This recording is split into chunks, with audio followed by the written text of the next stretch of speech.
Hello, everyone. It's time for another installment of Heritage and History with Maureen Taylor and Amy Johnson Crow. Right. And here we are. It is December 2019. In another month, we'll be in another year. And another decade. And another decade. I know everyone's, posting like what they did in the last decade and how life has changed. And I don't know, Amy. I mean, what's the last decade been for you? Hectic. Yeah. Yeah, it's been super hectic. I'm trying to think. Wow. In the last 10 since years, 2010, what have you done? And then just since 2010, I have earned my master's degree, worked for 2 different companies, started working on my own, wrote a book, launched a podcast, have a membership site. It's been a busy decade. Okay. All right. I can't even imagine beating that, but I got you beat on this one. Okay. I wrote, I don't know how many books. The Last Muster books. Yeah. The Hat book. A revision of Family Photo Detective. Launched a podcast twice. Heritage and History with Amy Johnson Crow. The Last Muster was made into 3 little short films. Mm-hmm. Have a new website, oldpdd.com. We've been busy this decade. Courses. Yeah, I can't imagine it being as busy between 2020 and 2030 because I'll be like seriously old by then. So, oh no, my camera's gone. Can you hear me? I can hear you, and I can see you in the studio. You can see me? Yeah, I can see you. Well, let me refresh because I have. Oh man. Hang on. No, I think you're still. I'm gonna reload. So if I lose everybody, we'll be right back. No, you're still here. I am? Yeah. Yeah, you're still here. Oh, now I lost you in the studio. Hi, everyone. Apparently, Maureen is having some technical difficulties. We're going to wait for Maureen to come back. We've just been recapping everything that has happened in the last decade. I mean, we're in the last month of this year, and it's the last month of this decade. How crazy is that? I was thinking the other day about how crazy. Do we have Maureen back? She's back.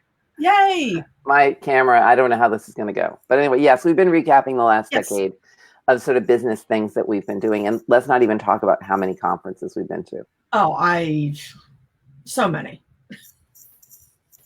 This has been an incredible decade, really, if I think about it. But I try not to think about it because 10 years is a long time. 10 years is I have a talk with that title.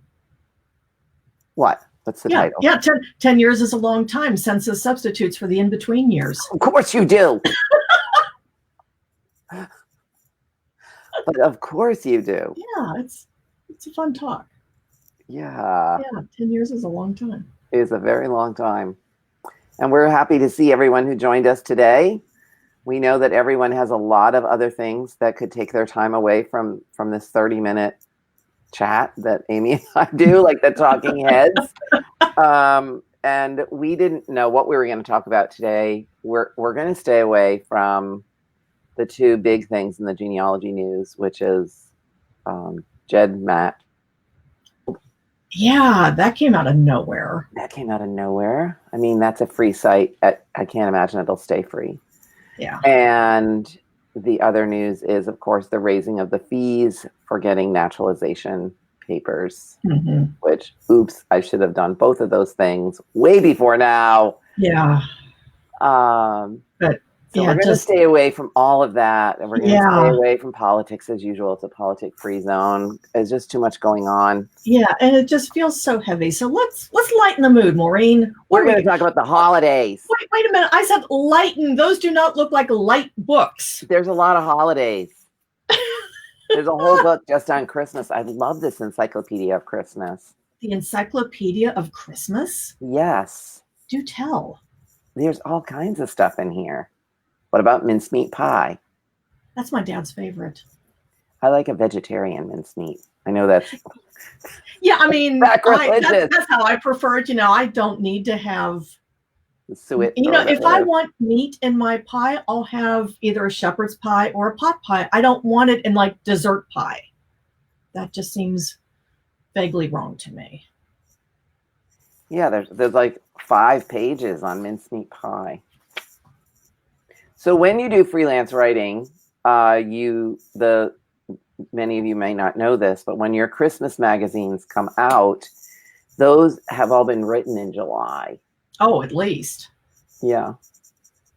So when I used to write for a lot of magazines, I obviously used these encyclopedias of holidays for article ideas and lecture ideas. But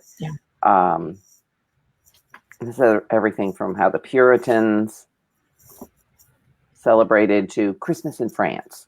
Ooh, hold the book up. Let's see what book that is. Oh, it literally is the Encyclopedia of Christmas. Right. In an era when you can Google anything, I still have all these books in my library because I don't know about you, maybe, but I use them. Oh yeah. This is how I remember doing research. Yeah. And we're not even going to talk about the transformation in the last decade of oh my gosh research. Think about 10 years ago, 2010. Think about how you did your research, and now think about how you do your research. Yeah. Well, back 2010, most of us hadn't taken a DNA test. No. Yeah. Well, or if we had, it was just it wasn't giving you the results like it does today. No, a long time ago, I did all the DNA tests because I wrote an article and then I did a lecture called DNA and Me, and it was in the really early days. Mm-hmm. And one of the companies would not comp me a test for the article for a big magazine. They wouldn't comp it for me because the person at the time said, "This is the way it works. You have 2 people and you're trying to figure out if they're related. So both of them submit a DNA test." And I was like, well, why can't it work the other way? Yeah. Why can't you do a DNA test and see who might match? And it's like, that's not the way it works. But of course, that is exactly how it works. That's exactly how it works now, right? Oh my gosh. Wow. Talk about somebody being short-sighted. Yes. So craziness. Sue Keller is asking how often we do these live talks, and we do them once a month. Once a month. For 30 minutes. We yak about whatever. We had formats in the past, and we may go back to that. But Amy, you and I need to do a next year planning session. We do. So I love getting out my planner. Well, then let's do that. So people are weighing in on this. So, Mark, Rachel says, this is how we did research 10 years ago. By hand with microfilm. With microfilm. And microfiche. Don't forget the often overlooked microfiche. Right, the often overlooked microfiche. It was like microfilm, but on a card. Yes. Yeah, that was... Somebody else had a comment. Here we go. I didn't even start doing genealogy until 2011. Brandon, a newcomer, relatively. Relatively. I see what you did there. What? I feel like a relative newcomer to genealogy. Yes, I did. I was thinking about that. I'm still really jet lagged. I'm so jet lagged. Oh my goodness. I feel jet lagged and I haven't gone anywhere. That's just not right. I tell everyone I went to St. Louis on Saturday and I came home from St. Louis on Sunday. That's a quick turnaround. That was a really quick turnaround. And in between, I did 2 lectures and 9 consultations. Wow. Yeah, today I'm feeling a little. Yeah. I understand. A little weary. Mark, you can brag about when you started your research, but there is no way I'm telling anyone how old You know how long ago I did mine. June, mid-70s. Oh, yeah. I'm trying to think when I started. Well, officially started, like, because I've always been interested.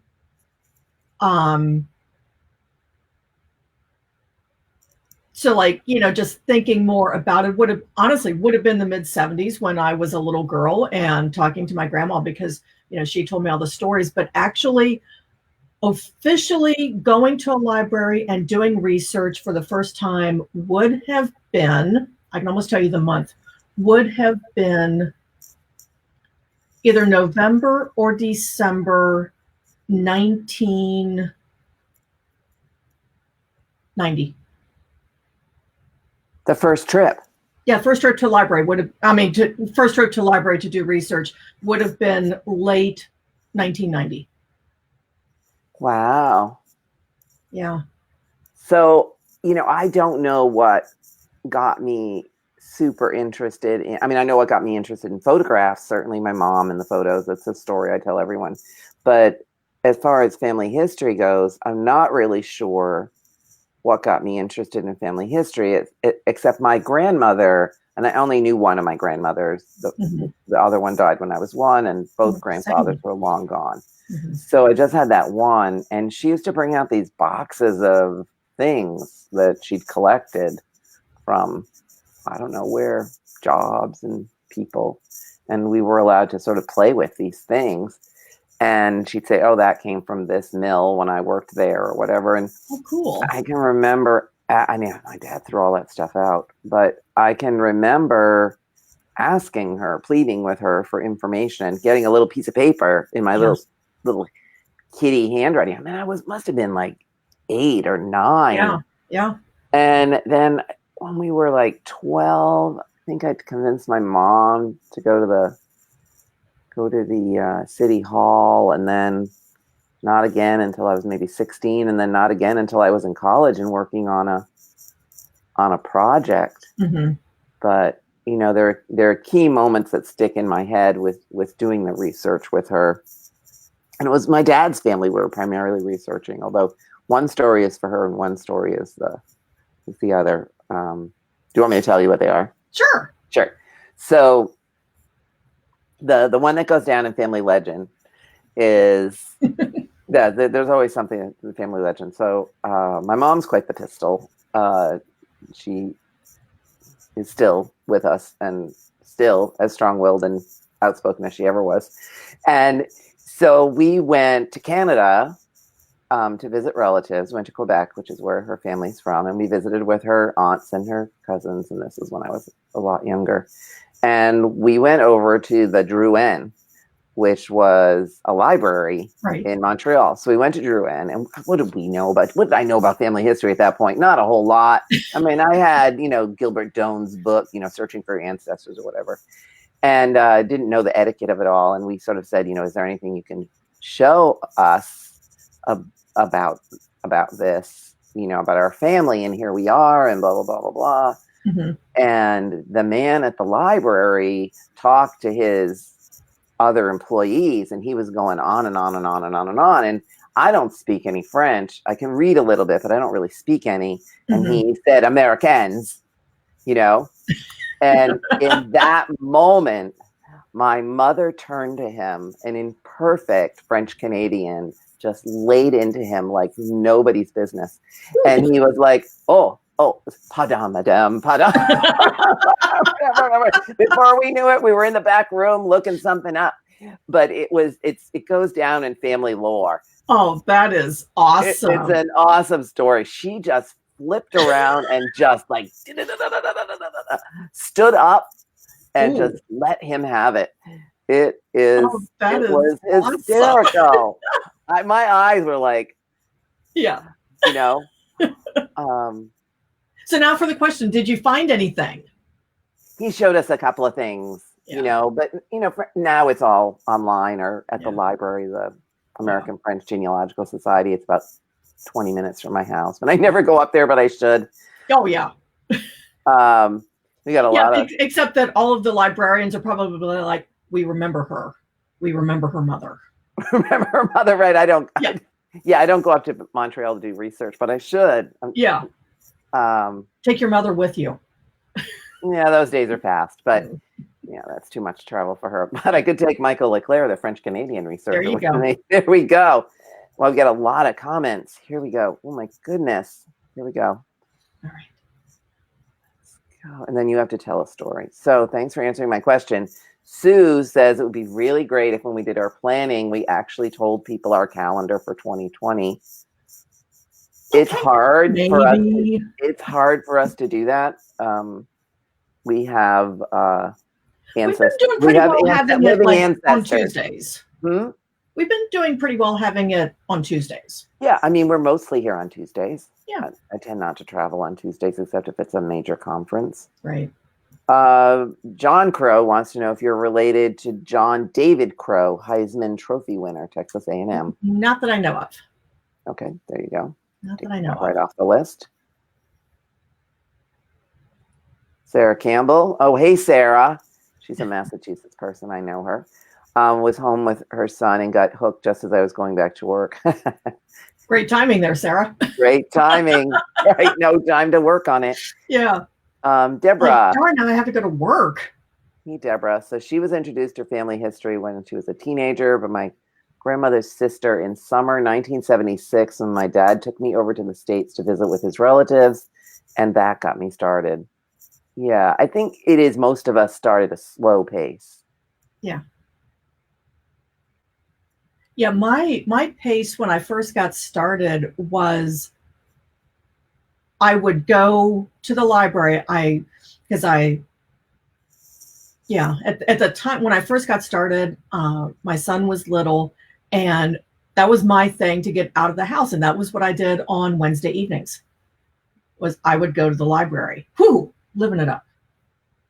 But yeah, that was, after I got interested, it's like, I want to find, because I had an idea about dad's side of the family because I was really close with my paternal grandmother, but my mom's side of the family, I knew nothing.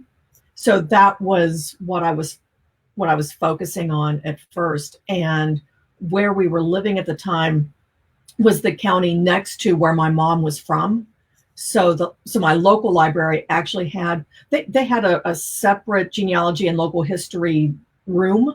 It was about the size of a large walk-in closet, but it was, it was enough to really get small me started. But mighty, right? Yeah, it was small but mighty. Yeah, don't overlook those small public library collections, because you never know what they're going to have. You never know. People donate things every day. Oh yeah, I found it was fascinating. I actually found yearbooks from the high schools where my husband's grandparents went to school. And so finding their senior pictures, which, we didn't have any copies in the family, at least no copies that I know of, but also seeing, how the graduating seniors would often have a quote or, everything. And, well, I mean, if you, I was going to say, maybe I shouldn't say it, but it's in the yearbook. If you find the yearbook, you would see it. So, but one of the grandmothers, that her hobby was boys, boys, and boys. It's like, really? Okay. She probably wasn't like that when you knew her, but. No, not really. But that was listed as her hobby. I think it was either boys, boys, and boys, or boys and more boys. I can't remember exactly how it was, but it was like. That's very funny. Yeah, it was different. We got a lot of comments. We have so many comments. We got to keep going. So Lois started in 1960, corresponding with a great aunt, and then writing to courthouses and waiting. Yes, waiting. Looked it up online mostly. Yeah, and the self-addressed stamped envelopes. And Sue Keller says she's new to researching ancestors, and she has 4 large totes of photographs and doesn't know what she's going to do with them. Guess what? I can help you with that, Sue. That is my area of expertise. Yep. Be sure to follow my podcast, The Photo Detective, for lots of ideas, and my blog and things like that. There's a lot of information that you can find for me for free to get started. Yep. Love to help you. We have, here we go. Woohoo! Finally caught us. Woo! And we're glad you did. Yay. Some people are saying they should have gotten jobs various. Oh, we got a long one here. Started in the 1990s, went to a reunion. I knew 2 of my cousins had been doing genealogy. They brought their notebooks full of documents, pictures, and so on. Our son was on the way home, was asking a lot of questions about our families. Had a suitcase. My mother-in-law had info in the late 1970s. Sat and looked through the suitcase. Wow. That's a great find. It's like the 19th century trunks, only it's a suitcase. The suitcase. Awesome. I tell you, we have found, since my parents moved from their house into an apartment at a senior living community, we have found so many treasures. In fact, I have this scrapbook of postcards that I need to go through. I'm looking, and I would bring it over and show it to you, but it's so deteriorated. I really can't hold it up very well because it needs supported. But oh my gosh, yeah, talk about a treasure that we found. And Mark is saying Roots the movie. Yep. Yeah, people forget about that, but yes, indeed. That's a huge phenomenon. Really, that's kind of when things went from genealogy being only for strange. It was a strange hobby, right? Well, but it seems like before Roots, genealogy was only for people who were well-heeled, who had some ties to society, or at least thought they had some ties to society. But then with Roots, it was like, wait a minute, all of us have a family history. Well, Roots fits in right into sort of it's called historiography, the history of history, and that movement for social history, which was actual individuals, not just rich and wealthy, had an influence on history, but everybody fits into this model. And that's when I was studying history, I was more interested in what the individual people were doing than the leaders of these countries and, famous generals. I wanted to know what, in particular, I studied women's history and Revolutionary War history, but big surprise with the last muster there. We got started more seriously when we got our first computer. The hard way. I still do it the hard way, though. I still have paper records. I do. I never fill them in, and I should. Transferring all of her papers to the computer and hooked in 2000. Yeah. Whoops. Goodness, I can't even find where I got that one. Well, we got so many here. It keeps going. It like scrolls, and then it like, come on, bounces. Recently contacted on Facebook who told me that he had the principal's copies for my elementary school. Not only did he have all of my class pictures, but the principal's copy has all the names of each of the students. Are you kidding? Oh my God, I hope you encourage them to donate those somewhere. Yeah, for real. For real. Oh my gosh, yeah, those need to be preserved somewhere. Here we go.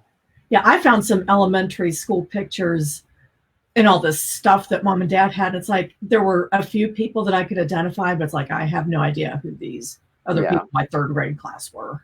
Here we go. Krista said, my interest began with digging through my grandma's big box of photos and touring the local cemetery during community cleanup with my dad, introducing me to family members. That's great. Oh, that's so cool.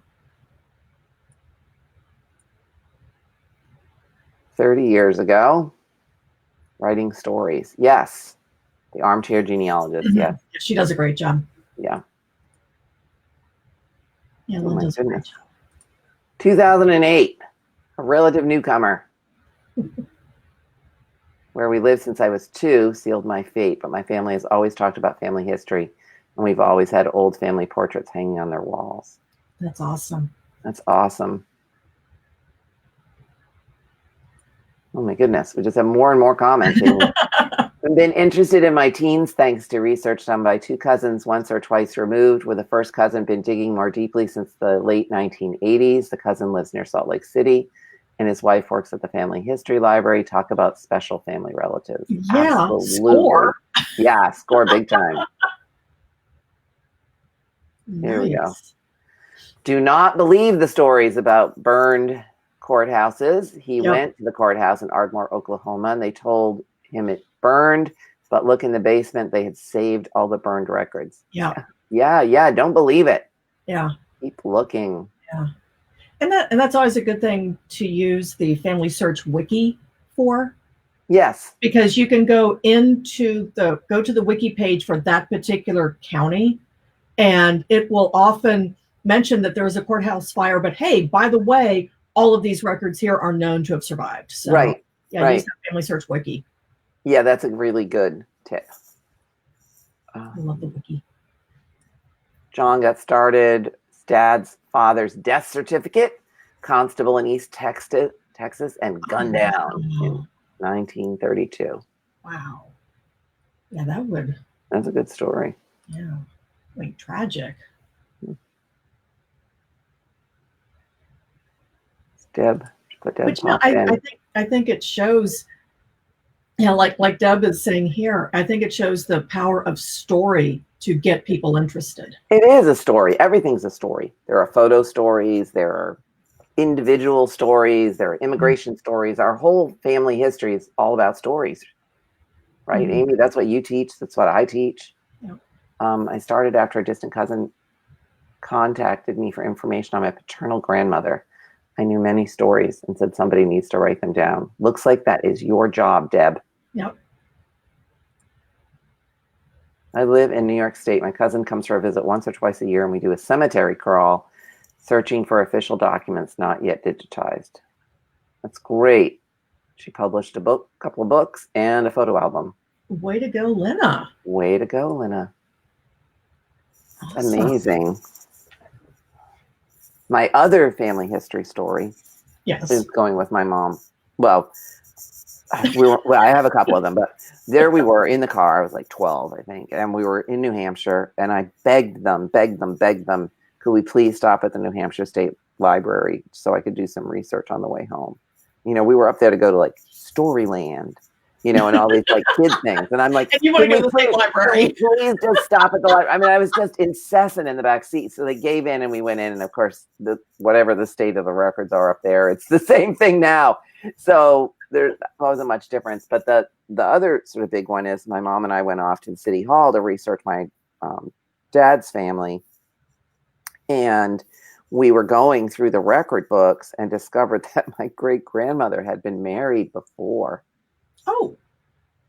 Right. And you didn't know this previously? We had no idea. Oh. It was a shotgun wedding. Oh. And we had absolutely no idea. And we saw it in the book, and the two of us just looked at each other and went, oh my goodness. Oh my. It was a big story. Yeah, I have no idea what happened to the first husband. Well, I think that's your project for 2020. I can't find him. I've been working on him. I can't find him. I don't know what happened to him. Moved to Alaska. Who knows? He just disappeared, and several years later, she married my great grandfather. Oh. Is there a divorce? No. I was just going to say, is there a divorce? Actually a divorce There's involved no divorce. There's no death record. There's nothing. Huh. It's an interesting little. Yeah, that sounds like my great-great-grandmother, Matilda DeBolt Skinner Crossan Brown McFellin. That's a name. It is.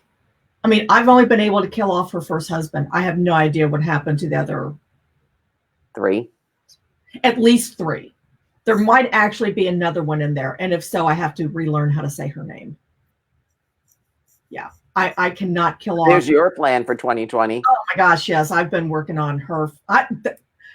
Talking about changes between now and then, that one has not changed. I've been looking for her for 10 years. Well, yeah, sometimes you got these brick walls and they just won't break down. Yeah. But we just keep chipping away at them. I do. Maybe I'll search him again. Yeah. Maybe I'll search him. I would like to know what happened to him. Yeah. But my great grandmother was supposedly really difficult. And my mom always said, well, I think that's why your grandmother didn't like her mother much. She was really hard on the kids. Mm. because she didn't want them to happen what happened to her. So if that first wedding was a shotgun wedding, Baby died. oh, the baby died. They got married. She had the baby. And the baby dies all within 9 days. Oh my gosh! Holy cow! Mm-hmm. Hmm. And then he's just gone. And then he's just gone. He's like, "That's it. I'm out of here." Mm-hmm. Interesting. I don't know. I should run him through Ancestry and stuff and see. Oh yeah. Well, that's what we can talk about in January. What I find between now and then, right? Right, as we all fall off the holiday cliff, because of course everything in the world has to be done before the big holidays. Yeah. And then stop. Nothing, except we're all getting ready for Roots Tech already. Yeah. I got my syllabus turned in. I got mine turned in. Yay. So what are you speaking on at Roots Tech, Maureen? Shredding the joy. What happens what do we lose when we declutter too much? Mm-hmm. Sort of an inspirational talk with some tips. Cool. What about you? That is so needed. Mm-hmm. What about you? I'm doing taking your blog from blah to beautiful. Oh, that's nice. Yeah, that was a fun one to put together. And then the other one is writing your family history in bite-sized pieces. Like Twitter pieces, or just you can talk about 52 ancestors in 52 weeks. Or 50, talk about the 52 ancestors in 52 weeks. Basically, giving tips and strategies for writing, but also just getting people to realize that writing your family history does not have to be a 400-page book. That's right. Yeah. And Amy is my January 1st guest on The Photo Detective. Yay! You can hear more about Amy. I just actually edited that the other day. Awesome. We got more. Fun to record. It was fun to record. I got more comments over here. I moderate our local public library's genealogy group. Local library has been a great resource, even if your family is not originally from that area. Many libraries have free access. Yes, they do, to the major databases. Yeah. Mark is working on his Mayflower descendants. Fun. I don't have any of those. You sure? Mine were on like the August flower. Because I swore I didn't have any, and I think I might now that I've broken through that problem on my grandmother's side, my dad's mother's side. She would be so surprised. I should go visit her stone and talk to her and say, did you know this? Did you know this? Why did you didn't not want to tell talk me? about your ancestry? Yes, there were some bad moments, but let me tell you, there were good ones before that. There were good ones. I just discovered that one of my second great-grandfathers committed suicide in 1880. That info had never been passed down, and he'd always been portrayed in the family as a successful and happy man. The family circle their wagons. Yeah. Yeah, because that was just something you did not talk about. No. You just didn't. No, and of course, I have that picture that sits on my desk still. I think he's still here. Let's see. No, he's still here. He's never far from me. Here he is, this guy.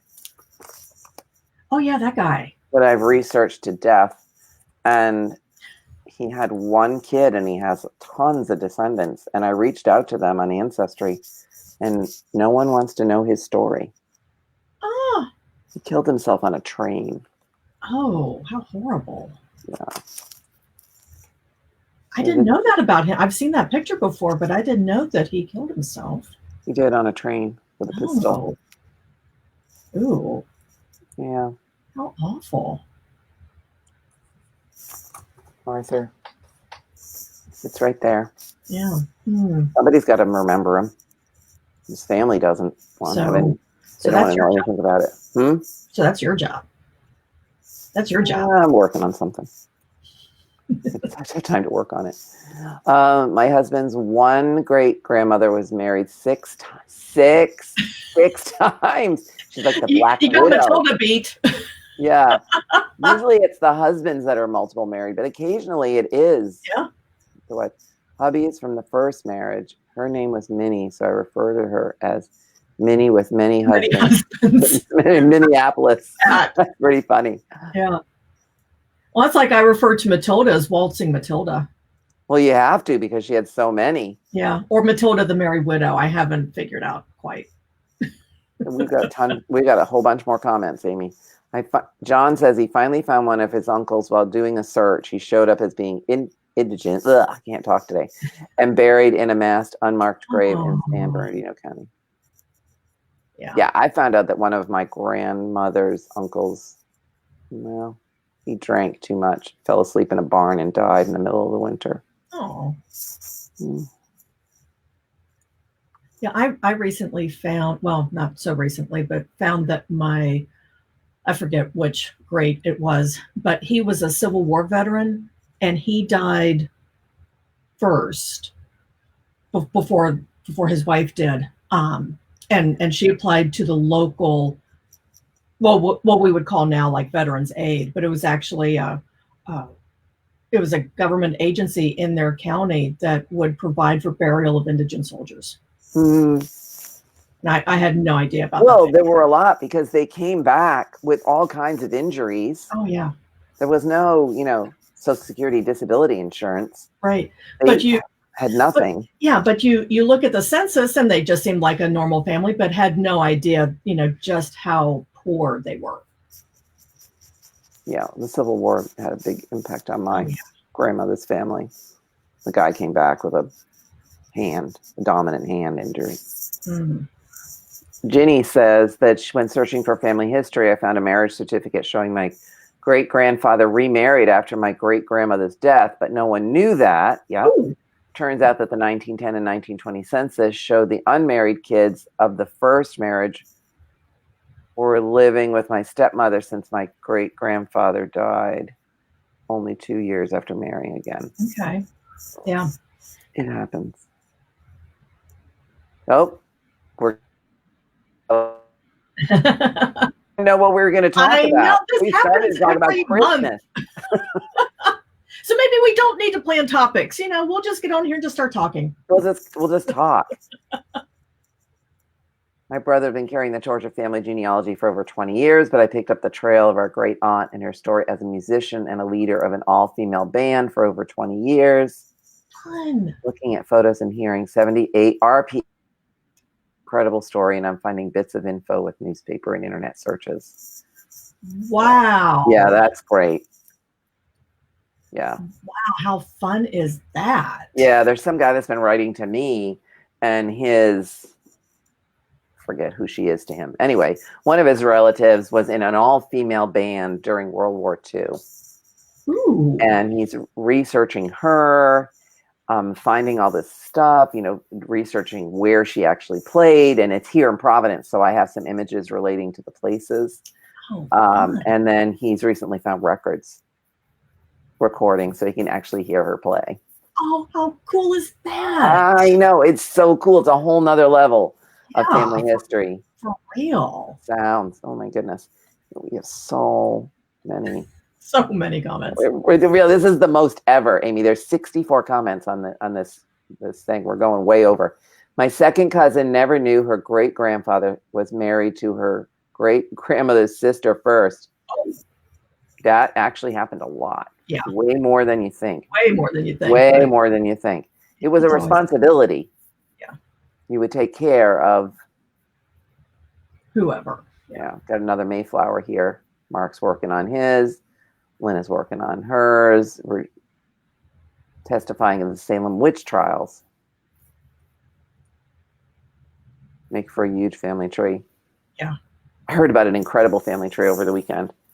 The guy had 27 children. Oh my gosh. Most of them with the first wife, and then just one or two with the second wife. Huh. Right. That's a poor woman. Right. Oh, here we go. I love these photo stories. One of those family portraits I referred to hangs in many cousins' homes and was taken on Christmas Day in 1914. My grandfather had been given a camera that day, and he set up the photo, and his best friend came over and he snapped the photo. Yes. How cool. Awesome. That's so cool. That's sweet. Oh, and Mark's saying that most of his Texas family were famous outlaws that changed names and moved to Oklahoma. Mark, maybe you actually have real photographs of some of those outlaws, and you can retire on that. Of course, they might be, holding up a little number in front of them, but yeah. That's true. Yeah. Oh. There's a historical society. I'm trying to think if it's in England or if it's in Australia, but they have digitized and put up on Flickr Commons all of the mugshots from their local jail. And so what they would do when the prisoners would come in, it's on Flickr Commons, but they have digitized all of these mugshots, and I can't remember if it's in England or if it's in Australia. Like writing it down right now. Yeah, I'll track them down. Oops, Amy went out. Now it's just me. Hold on, Amy, just went out. Okay, I'm back. There's a storm coming here. I think that's what it is. Okay. So basically what they would do, the prisoners would come in and the jail would take their pictures, but the prisoners had like this chalkboard where the I'm sure that it was like the sheriff or whatever wrote out their name, wrote out their prisoner number. Seemed like there was something else. I think it was the date and then what their crime was. And so they're all holding these chalkboards. It's awesome. Oh my God, I have to find that. Yes, I will look that up and I will send that to you because they are fantastic. Yeah. We have some more comments. Do we have time for them? Sure, why not?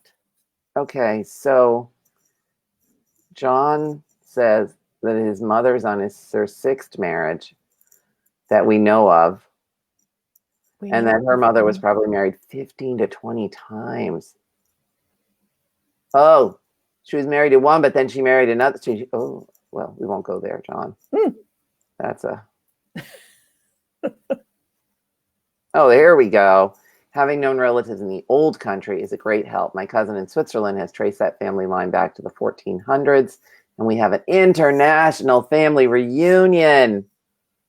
We all want to be related to Lena right now. I know. I was just looking at my ancestry DNA today. They updated the thing, and I was like saying to my husband, "I'm 19% Scottish and Irish." I finally know it. Yeah, my Scottish and Irish just keeps going up and up and up and up. Mine was like minuscule for a really long time. I'm kind of sad though, because I liked the very first iteration of the ethnicity estimate. And this was, several years ago. And it said that I was like 19% Scandinavian. I can see that. Oh yeah. I mean, tall, blonde, blue-eyed. That's you look at me, you're like, dang, she is Scandinavian. No, it was all those Vikings. Yeah. I think I'm down to like 3% now. I was really happy when I was like 45% French, but now that's gone down, and the English has gone up. Mm-hmm. Yeah. That's why it's called an estimate. I know. It'll refine even further. And Deb says that she found out recently that her great grandmother had another husband after your great grandfather died in a mining accident, and she did marry after that. Yeah. Yes. Sometimes people come to me and they only have the photo proof of those weddings. Mm-hmm. But I'm like, you have proof that there was another wedding. But there's another wedding here. Now get busy. Right. You got some work to do. Here's your homework. All right, Amy, we have talked for 45 minutes. Oh my gosh. We've had some technical difficulties today, unfortunately. Well, we made it through. Yes. And now after my little bout of traveling this weekend, I need to go to the store. So, because we have nothing to eat in the house. So I'm going to go do that and bid you all adieu. And Amy, we have not picked a time for January, and I am still trying to pin the person I live with here down as to whether or not we're taking a trip or not on the 7th. But how about the 7th is good. Yeah, if I'm here. Well, we'll talk. We'll talk. All right. Thank you all for joining us again for Heritage and History. We don't know what we'll talk about next month, but we got a whole lot of time to think about it. So send us ideas if you want to. Thank you. Bye, everyone. Bye.